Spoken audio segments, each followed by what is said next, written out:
Assalamualaikum warahmatullahi wabarakatuh. Izin memperkenalkan diri. Perkenalkan, nama kakak Raden Dini Fitriani dari program studi PGSD kelas 1C. Kakak di sini akan sedikit menjelaskan tentang sejarah gerakan pramuka. Selamat menyaksikan. Yang pertama, sejarah lahirnya pramuka. Berdirinya pramuka diprakarsai oleh Baden Powell mulanya pada tahun 1907 ketika Baden Powell yang menjabat sebagai Letnan Jenderal Tentara Inggris, ia mengadakan perkemahan pramuka di Pulau Brunei, Inggris. Pengalaman tersebut ia tulis dan dijadikan buku dengan judul Floating Convoy. Buku tersebut tersebar di seluruh penjuru Inggris, bahkan beberapa negara lainnya, hingga akhirnya terbentuklah organisasi pramuka. Organisasi ini semula hanya diikuti oleh para anak laki-laki. Namun ketika tahun 1912 Baden Powell dibantu oleh sang adik Agnes Powell mendirikan organisasi pramuka untuk perempuan. Organisasi kepramukaan tersebut akhirnya dilanjutkan oleh istri Baden Powell. Powell semakin mengembangkan organisasi pramuka. Ia kemudian membentuk organisasi pramuka usia siaga bernama CUB atau Anak Serigala pada tahun 1961. Organisasi tersebut dilengkapi dengan buku panduan The Jungle Book. Setelah membentuk pramuka untuk usia anak-anak, kemudian Powell mendirikan Rover Scout untuk para remaja usia 17 tahun di tahun 1918. Di tahun 1920, tepatnya pada tanggal 30 Juli hingga 8 Agustus, untuk pertama kalinya diadakan Jambore Dunia. Kegiatan tersebut merupakan pertemuan besar antar para anggota pramuka di seluruh dunia. Acara tersebut dilakukan seperti berkemah bersama. Jambore pertama ini diadakan di Olivia Hall, London, dengan jumlah peserta sekitar 8.000 anggota pramuka yang berasal dari 34 negara berbeda. Dalam acara tersebut, Baden Powell dinobatkan sebagai Chief Scout of the World atau Bapak Pandu Sedunia. Tak hanya itu, di tahun 1920 juga dibentuk Dewan Internasional Organisasi Pramuka yang beranggotakan 9 orang. Kemudian penetapan London sebagai kantor kesekretariatan pramuka sedunia. Namun pada tahun 1958 serta ke Geneva dan berpindah kembali ke Swiss pada tahun 1968. Eksistensi pramuka semakin melambung tinggi pada tahun 1922 ketika Baden Powell menerbitkan buku keduanya tentang pramuka yang berjudul Roving to Success, yang artinya mengembara menuju sukses. Buku tersebut menceritakan tentang seorang pemuda yang berjuang mengayuh sampan hingga sebuah pantai. Cerita tersebut ternyata menginspirasi banyak orang, hingga akhirnya gerakan pramuka kian berkembang. Kini, Biro Kepramukaan Sedunia Putra mempunyai 5 kantor kawasan, yaitu Costa Rica, Mesir, Filipina, Swiss, dan Nigeria.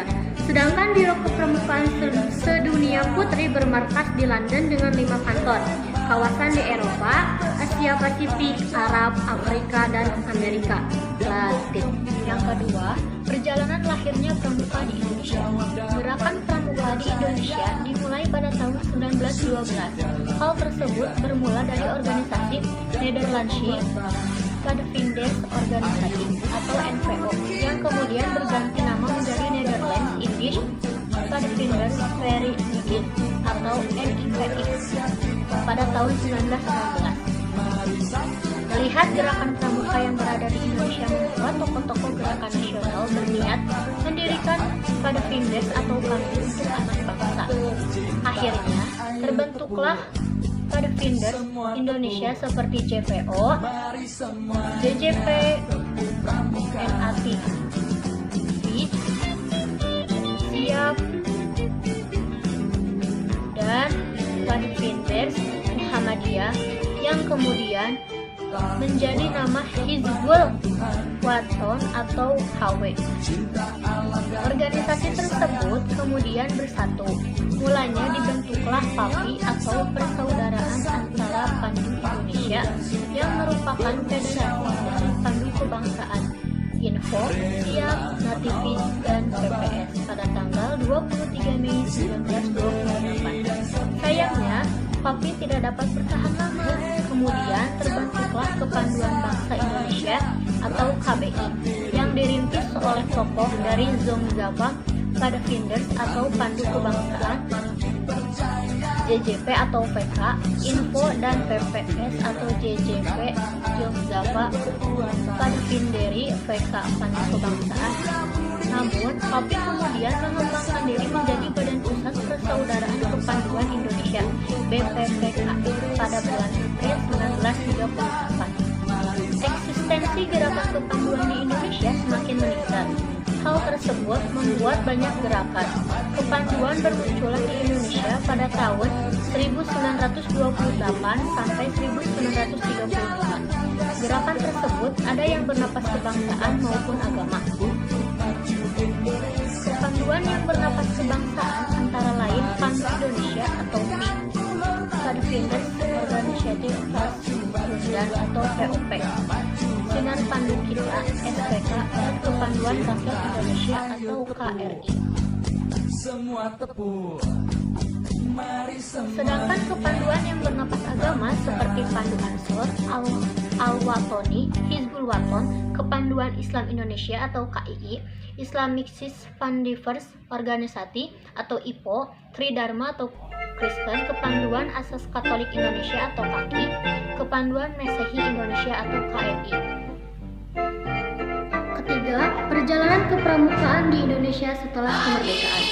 Indonesia di Solo, kepanduan ini merupakan satu-satunya organisasi kepanduan Indonesia dengan keputusan Menteri Pendidikan dan Pengajaran dan Kebudayaan nomor 93 PHGA tanggal 1 Februari 1947.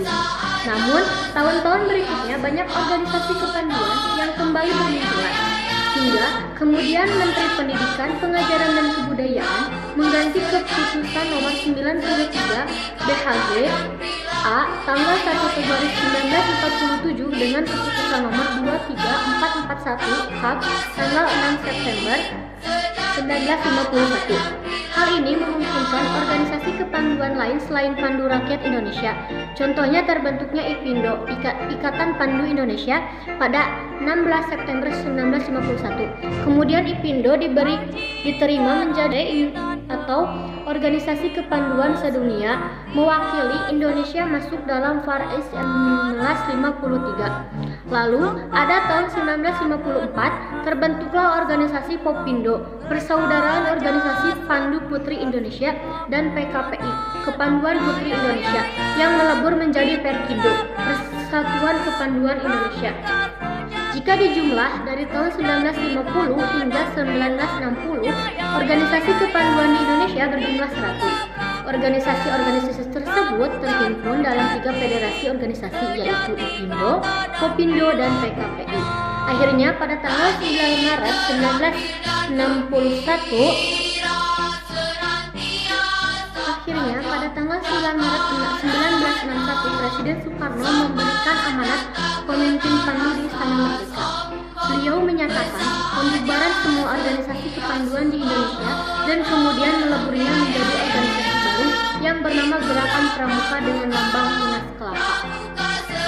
Maka terciptalah Kepres nomor 238 tahun 1961 tentang Gerakan Pramuka pada tanggal 20 Mei 1961, ditandatangani oleh PJS Presiden RI Insinyur Juanda karena Presiden Soekarno sedang berkunjung ke Jepang.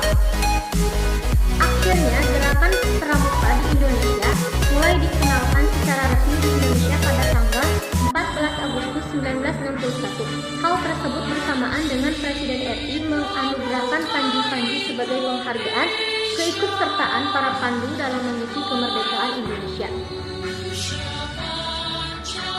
4. Penetapan Hari Pramuka Indonesia. Saat Gerakan Pramuka dikenalkan pada tanggal 14 Agustus 1961, maka tanggal 14 Agustus ditetapkan sebagai Hari Pramuka. Setiap tahunnya seluruh anggota Gerakan Pramuka Indonesia akan memperingati hari tersebut.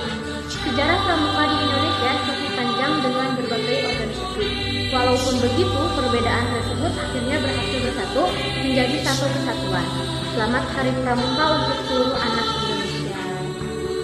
Sekian dari kakak tentang sejarah gerakan Pramuka. Assalamualaikum warahmatullahi wabarakatuh.